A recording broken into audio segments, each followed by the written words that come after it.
Haven't wrote a review, haven't wrote a script. Yeah, I haven't. So I'm just doing this off the top of my head. My review of Dune Part 2 by Denis Villeneuve. So let's do it. Yeah, let's go. Let's go. Everybody and their granny is out here saying that Dune Part 2 is the greatest movie to ever movie. And I've been saying all this since it came out, sort of like people saying it early in America. I've been seeing all this stuff online, all these people going, this is the greatest. This movie is unbelievable. This is like this generation's Empire Strikes Back. And I was sitting there thinking, I'll be the judge of that, thank you very much. Chris Stuckman, get out of here. Karsten Runquist, get out of here. Cosmonaut Variety Art, get out of here. All those YouTube movie reviewer guys. Take it from me, a guy who hasn't reviewed a movie yet on his YouTube channel and has only talked about music so far, and with his massive following. Massive. Shout out to all you guys who actually watch and have subscribed to my channel. Thank you.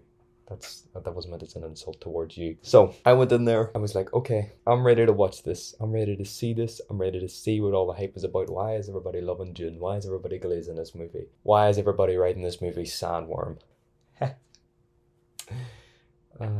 Oh, brother, this guy stinks! So with all that in mind, is it good? It's pretty good. I didn't know what to expect. Before seeing this, I rewatched the first Dune. I missed the first Dune on its theatrical for reasons I can't remember. I think I just never really found the time to see it, so I watched it a few months after it came out and thought it was okay. I was like, yeah, there's some fantastic production elements, you know, everything in its production wise, from its cinematography to its score to its visual effects, are all just top tier. The performances are really good, but the story didn't really grip me and didn't engage me, and I thought it was fine. I thought it could have been better. But to go into the second one, I rewatched it again. I was like all them non-believers in the second one who were seeing Timothée Chalamet were like, he is not the Messiah. And then he like rode the sandworm, and everyone was like, Lisa Al-Giab. That was me watching the first one for the second time again. I was like, wow, this is actually fantastic. Ever since I seen the first one again, going into the second one, all I could think about was that one line the Baron says where he's like, my desert, my wreckage, my Dune. I still think about that line. That's such a hard line.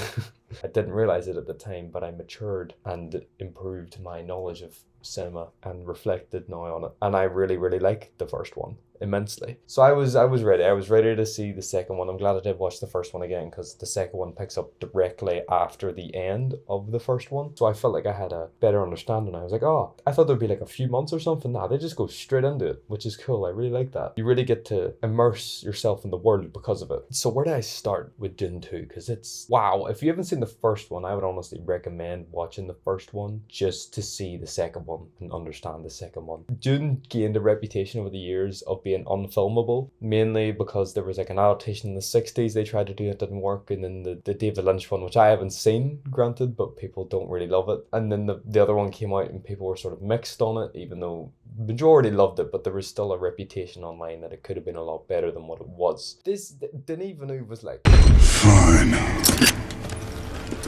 I'll do it myself.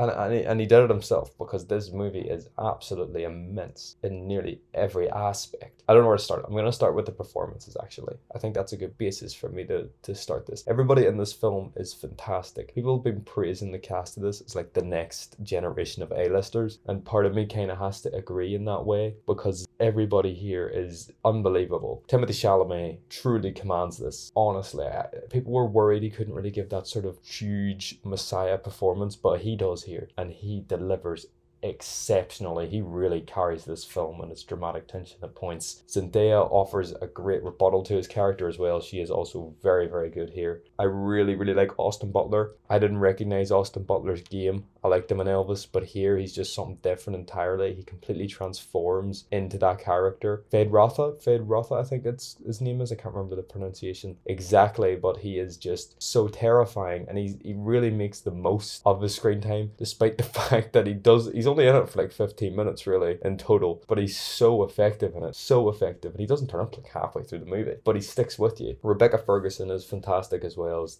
the mother. She really brings this sort of crazy profound wisdom here, takes the character that was already good in the first one and takes it to another level. Javier Bardem is fantastic in this film as well as Stilgar. I need my mates to glaze me like the way he goes on about Timothy Chalamet in this movie. The way he's out here talking about the Lisa Al-Giab. That's what a man needs in his life. That's he's like the wingman of all wingmans. Just across the board, everybody is really good here. Really, really good. Even the ones that aren't in it as much. Florence Pugh here kind of gets the Zendaya treatment of the first one, where she's in it, but she's not really in it. She's sort of just there, and you know that she's probably going to have a much more prevalent role in the third one. That's set up for her more impactful role in the third film. So I look forward to that. I look forward to the third film. The cinematography, Greg Fraser is unbelievable. He's such an amazing visual master. You know, he went out and he was like, I'm just going to make the best looking Star Wars film ever. Then he was like, okay, I'm just going to make the best looking Batman film ever. And then he was like, okay, I'm going to make one of the best looking sci-fi films ever. Maybe the best looking sci-fi film of the 21st century. I'd love to see him and Roger Deakins get in like a boxing match over the best looking sci-fi film of the 21st century. Deakins punching for Blade Runner and Fraser punching for Dune Pt.2, and Denis Villeneuve be in both corners, because I'd pay box office. That's box office. I'd pay for that. That's great. That sounds amazing to me. Even if they get in an intellectual debate, I'd still pay box office for it, because I feel like it would be really interesting, but only really interesting for like me and other people who know about stuff like this. But the film is just spectacular to look at the whole time. Honestly, you're completely awed by some of the visuals here. That one shot with the missiles and him just standing there like that was just fantastic. They really make this sort of barren landscape that is the dunes of Arrakis and make it look so wow. Yeah, Greg Fraser's cinematography is just unbelievable. Then I gotta go to Hans Zimmer. That G just knows how to score a movie. Like, it's crazy. He's got another Oscar pending for this. Wow. I've never heard the bagpipes used in a film so dramatically and so fantastically. This like electronic bagpipes, I don't know where he found them or how he sourced this or created this, but it's just like wow, because this score points completely floors you and just has you go boom. The fucking that stuff, what is that? How did he come to the conclusion to need that? But it just works so well. Denis Villeneuve's directing too has to be noted. My mate Matthew, who I seen this with, and he likes the first one as well. He really compliments the director, and he makes a good point to me that the directing's so good that you really understand what's going on the whole time. And for something like Dune, that's really difficult to do, but it's done so well here, and Denis Villeneuve deserves all the praise he's getting, because he is a fantastic filmmaker and he's done a fantastic job here. He's proven that since Prisoners, and he's just been on this run of creating great movie after great movie, and this truly feels like a magnum opus in some way, as this is just such a pure form of his style and his storytelling and his visual style. That is why he deserves all the praise he's getting for this project. This to Denis Villeneuve is what Oppenheimer was to Christopher Nolan. That's the best way I can put this film for his impact and why he's getting all the praise that he's getting. I don't think I'm more what else to say. I'm gonna get into spoilers. Yeah, I'm gonna get into spoilers because I really want to talk about the end of this movie. End of this movie gripped me like I haven't been gripped in a theater in quite a while. I've been gripped watching movies, but this had me like stressing. This had me stressing the end of this movie. When I was watching the end of this movie, I literally went into whenever that pose when you go like 1-0 down in FIFA or something, where you like sit forward like that. I was sitting like that in the cinema watching the end of this film. I was that there for it. I was like, wow, oh my god. So I'm gonna get into spoilers now. That's your warning that you had time to click off. You probably should just click off if you're still watching as well, because I probably won't put a time code. If I do put a time code, there'll be a time code there for whenever the spoilers are done.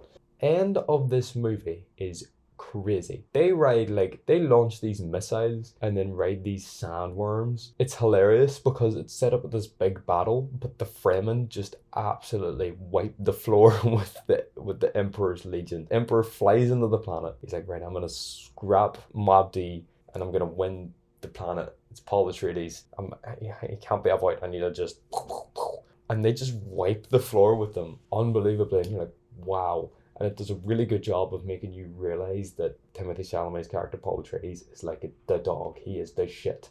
And you're like, it's gonna take some guy to to stop him. And the whole idea of this film is that Paul Atreides, Timothée Chalamet, isn't a hero. He is an anti-hero in a way. He's not a hero, and you really feel that. I think they do a really good job of conveying that this guy is not a natural hero, and there is no real good guys in this world. It's just so... And then he runs in, and then he sees the Baron, and he's like...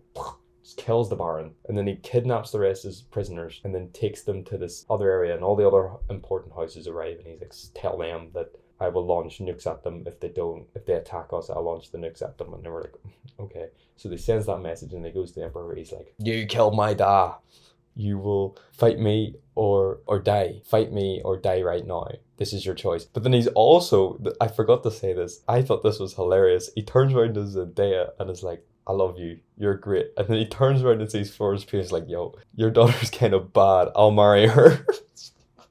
And then he's like, fight me or die. And then Christopher Walken's like, I'll fight you, champion. Fade Ratha is in the back, and he's like, Fade Ratha in the entire last act of this film, people are like, this guy's a psychopath. And he spent the last act of this film just like watching everything from the side, and I find that so funny.